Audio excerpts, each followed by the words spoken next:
Ministerio Palabras de Vida Eterna, ministrando fe y esperanza en el Señor Jesucristo. Y viendo Jehová que iba a ver, llamólo Dios de en medio de la zarza y dijo: Moisés, Moisés. Y él respondió: heme aquí. Éxodo capítulo 3, verso 4.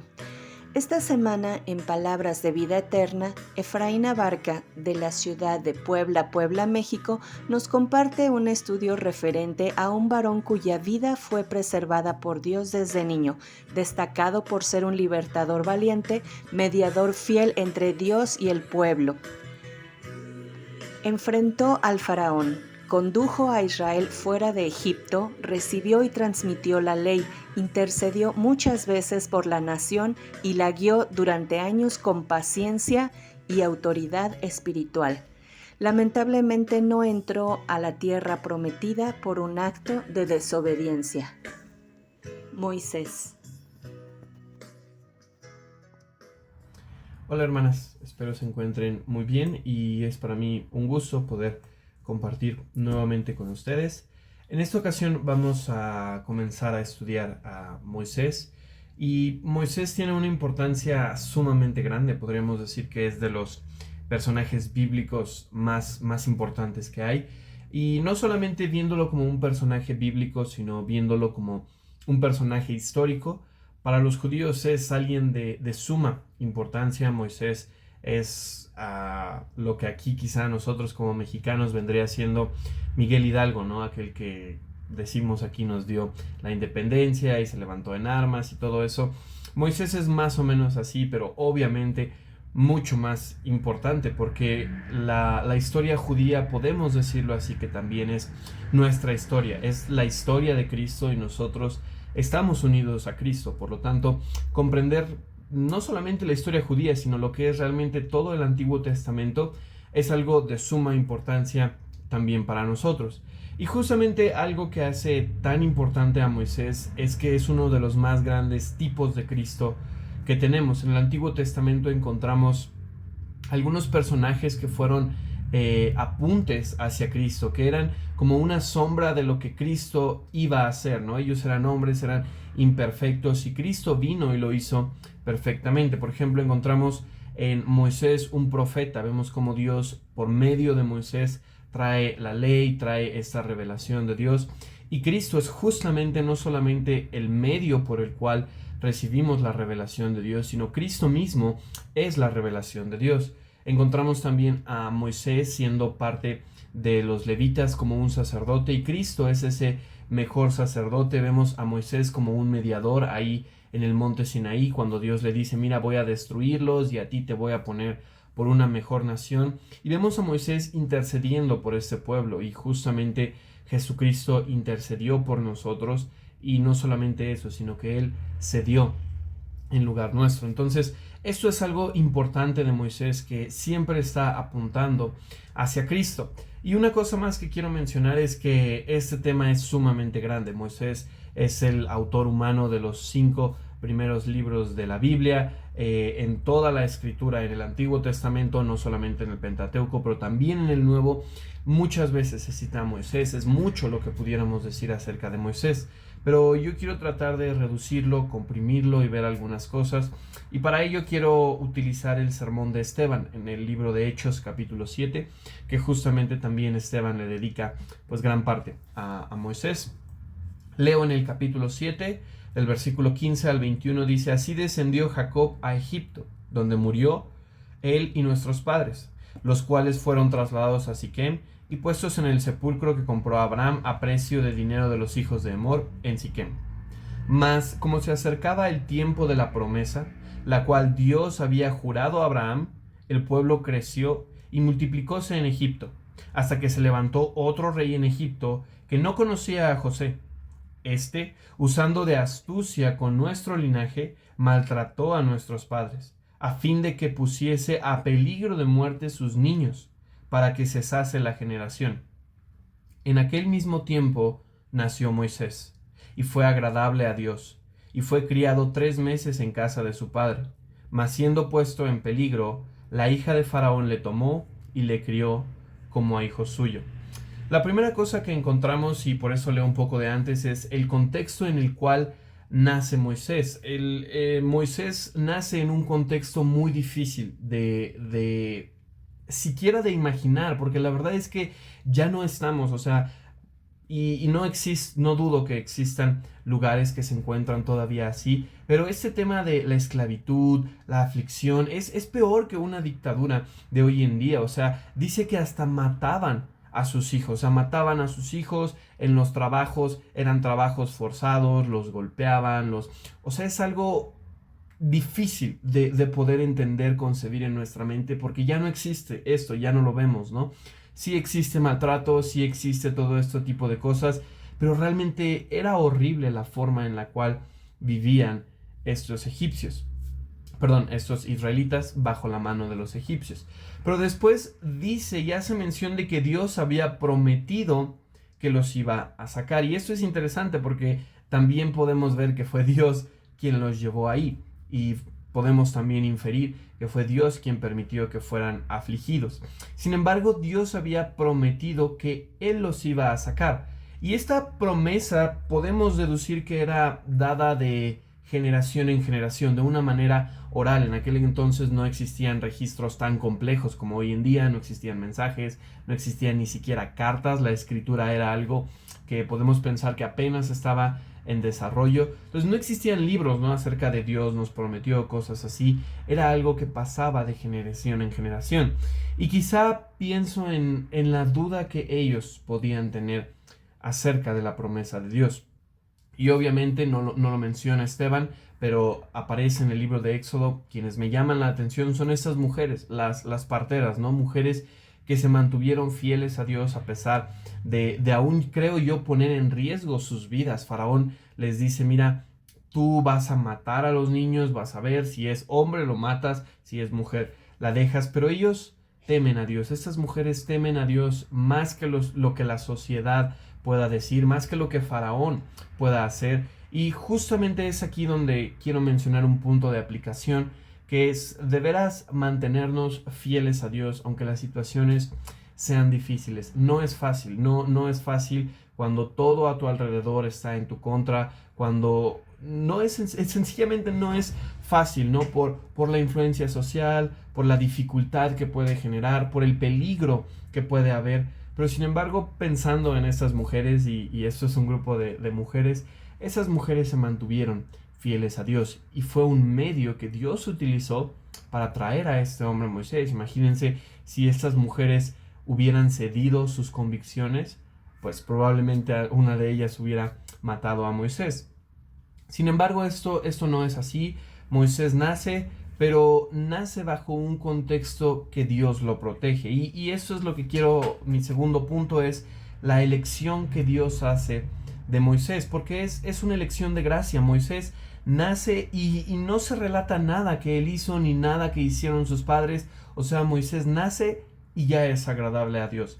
No hubo algo que él hubiera hecho. Y algunas traducciones mencionan de esta palabra, y yo creo es muy correcto por cómo lo vemos en el Antiguo Testamento, que fue hermoso a Dios. Y justamente esto se menciona, ¿no? Que Moisés era un niño hermoso, y podríamos pensar quizá en el aspecto físico, pero yo creo más en un aspecto interior, un aspecto que Dios puso en él. Y esto me lleva nuevamente a pensar en esto de la elección, de cómo Dios nos escogió sin haber nada en nosotros, sino que lo que Él puso en nosotros es lo que nos hace hermosos delante de Él, es su voluntad. Él nos ve hermosos, no porque lo seamos, sino porque Él decide vernos así. Pienso en este ejemplo de las madres, ¿no? A veces vemos un niño y decimos, bueno, no es tan agraciado, quizá no es tan bonito, pero para su mamá él es el más hermoso, no hay otro niño más bonito. Así nos ve Dios. Quizá delante del mundo no somos tan agraciados, quizá el mundo no nos ve tan especiales, tan increíbles, pero Dios nos ve hermosos, no porque nosotros lo seamos, sino porque Él puso en nosotros esa hermosura.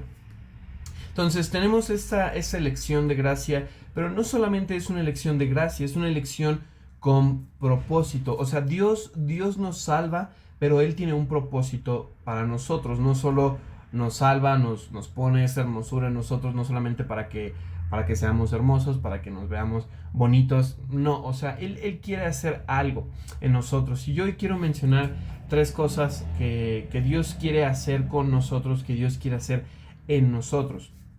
Y la primera de ellas está en el libro de Romanos capítulo 9, versículos 22 al 24. Dice: ¿y qué? Si Dios, queriendo mostrar la ira y hacer notoria su potencia, soportó con mucha mansedumbre los vasos de ira preparados para muerte, y para hacer notorias las riquezas de su gloria, mostrólas para con los vasos de misericordia que Él ha preparado para gloria, los cuales también ha llamado, es a saber, a nosotros, no solo de los judíos, mas también de los gentiles.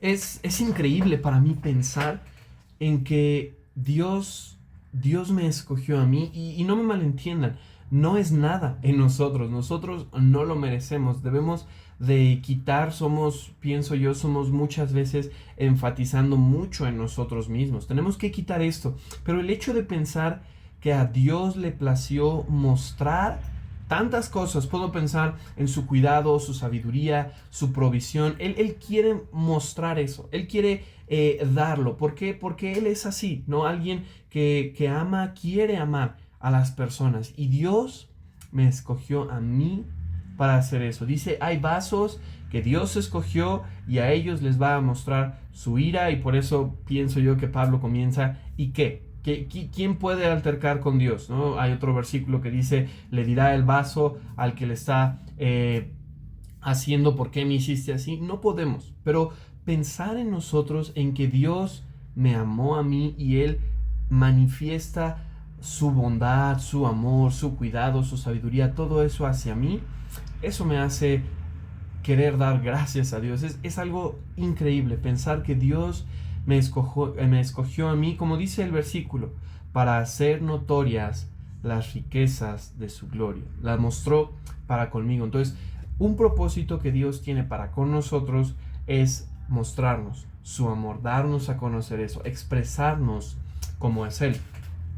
Pero una cosa sigue a la otra, porque después en Efesios capítulo 1, versículo 6, leo desde el versículo 4, dice, según nos escogió en Él antes de la fundación del mundo, para que fuésemos santos y sin mancha delante de Él en amor, habiéndonos predestinado para ser adoptados hijos por Jesucristo a sí mismo, según el puro afecto de su voluntad. Y aquí está mi punto en el versículo 6, para alabanza de la gloria de su gracia, con la cual nos hizo aceptos en el amado. O sea, Dios nos escoge, Dios nos ama, Dios decide reflejar hacia nosotros toda su bondad, toda su misericordia, su cuidado, su sabiduría, su provisión, pero Él también espera, y es un propósito, que nosotros le alabemos. Así es el versículo 6, eso muestra un objetivo. Yo compré esta botella de agua para tomármela, yo compré esta computadora para trabajar,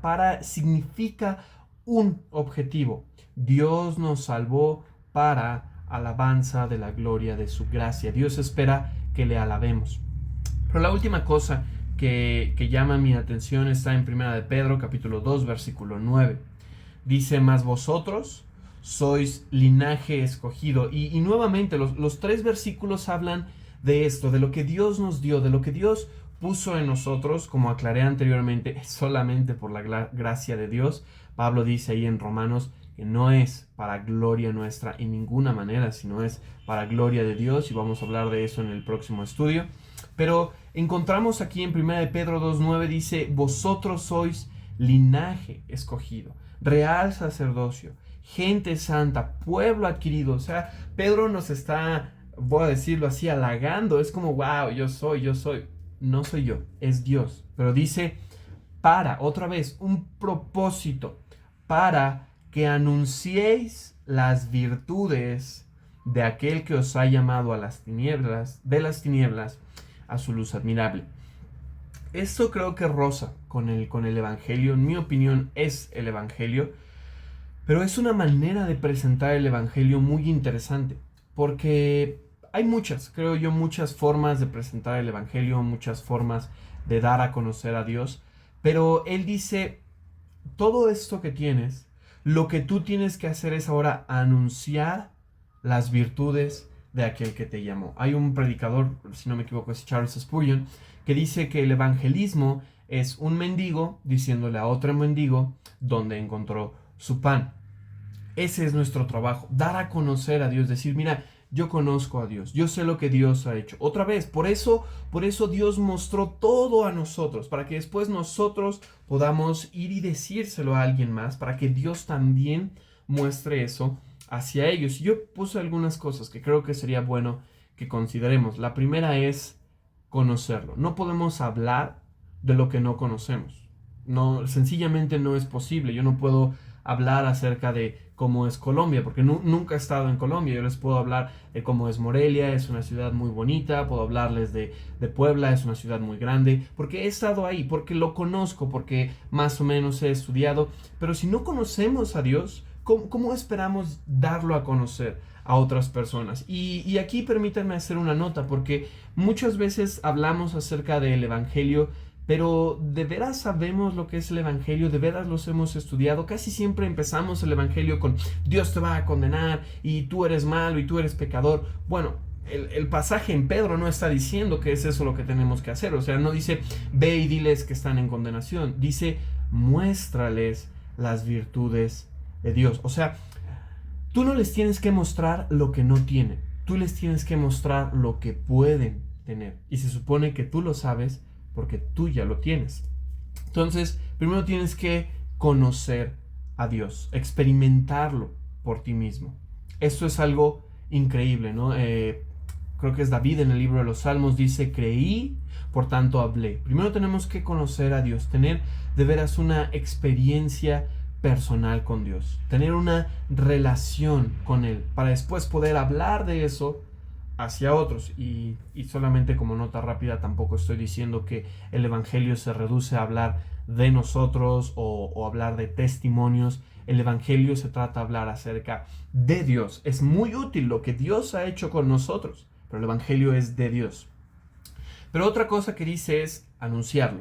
Dice para que vayáis y anunciéis. Y esto obviamente se entiende, no tienes que hablar con alguien, tienes que demostrar eso. Pero esto tiene que ver un poco con describirlo. Y esto se convierte en algo difícil porque yo hablo por mí. A veces somos muy malos describiendo las cosas, ¿no? Mi mamá siempre me decía de una profesora que nos dijo, ok, descríbanme una manzana. Y empezamos, ¿no? Una manzana es, pues es roja. Ok, pero ¿qué es una manzana? O sea, ok, una manzana es, una manzana, pues está en los árboles. Y no sabíamos, ¿no? Y en aquel entonces éramos niños. Y la verdad es que no somos muy buenos a veces describiendo las cosas. Pero para describir tienes que conocer, tienes que saber, tienes que experimentar. Y entonces puedes describir mejor a Jesucristo. Tienes que conocerlo a Él para después describirlo. Decir, mira, Jesucristo es amor, Él es misericordioso, Él es también severo, Él también está pidiéndote todo, ¿no? Yo creo que esto es algo también que muchas veces no mencionamos. Cristo dice, mira, si quieres venir en pos de mí, tienes que perder tu vida, tienes que tomar tu cruz cada día. Eso es lo que pide, eso es parte de la descripción. Entonces yo creo que debemos también trabajar en eso. Y otra vez, Dios por eso nos mostró en nosotros todo eso, para que nosotros podamos llevarlo a los demás. Y la última cosa para terminar es demostrarlo. No solamente basta con haberlo experimentado en nosotros mismos, no solamente basta con hablárselo a las personas y decirle, mira, Dios es así, así, así, sino de veras demostrarlo, que de veras vean que sí funciona en nosotros. Yo casi siempre pongo este ejemplo, no sé si ya lo he mencionado aquí, pero existe un síndrome principalmente en mujeres y si ustedes son mujeres se van a identificar mucho con eso.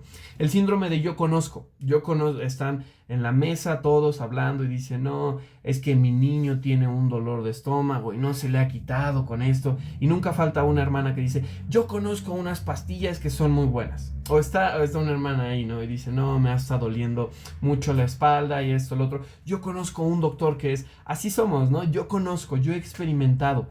Porque eso es algo importante, lo que Dios hizo en nosotros. Por eso Dios lo hizo en nosotros, para que no estemos hablando, no estemos contando cosas que no sabemos.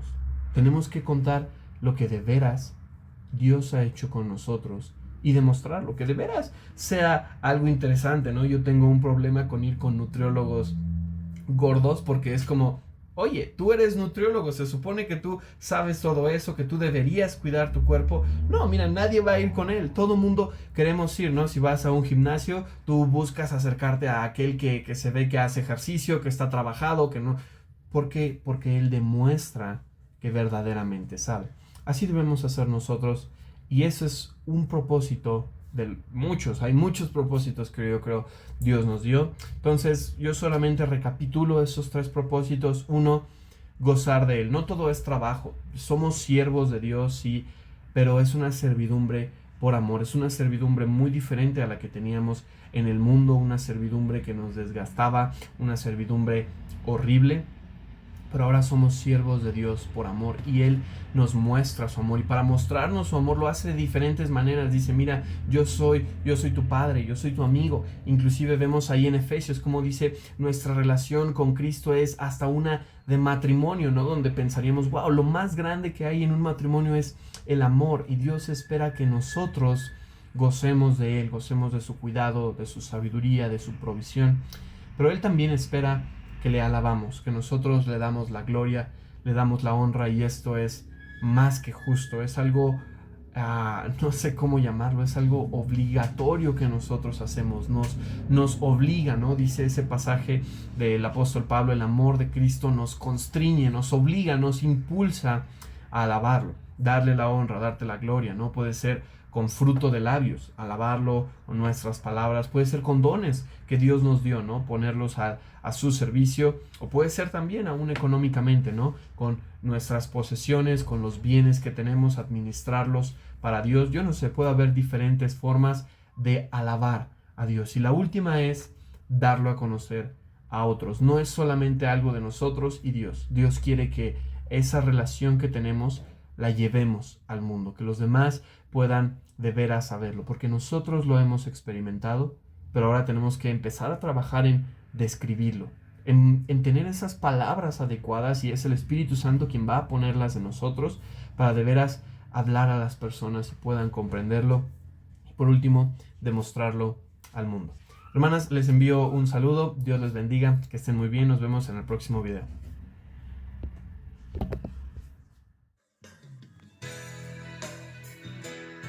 Esperamos que este video haya sido de enseñanza, edificación y bendición.